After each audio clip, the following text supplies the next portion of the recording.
Charopeta y Castola. En la Haurreskolak tenemos como objetivo que los niños y las niñas vengan contentos y que se sientan como en casa. Y todo ello, como no, en un ambiente euskaldun. En la Haurreskolak queremos que nuestros chiquis sean los protagonistas. Para ello, las educadoras, junto con las familias, somos los compañeros de viaje de los chiquis. Creamos una relación estrecha y familiar con vosotros y vosotras. Le damos mucha importancia a los materiales y utilizamos en la medida de lo posible materiales naturales. Los dejamos a su alcance para que tomen sus primeras decisiones y desarrollen sus sentidos. El movimiento libre es nuestra base.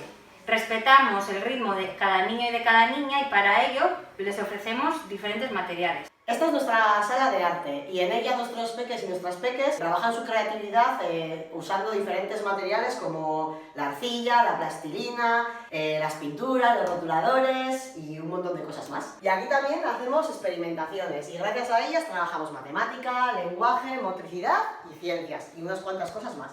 La gala del circo nos gusta mucho. Cuando venimos aquí movemos nuestros cuerpos y mostramos nuestras emociones.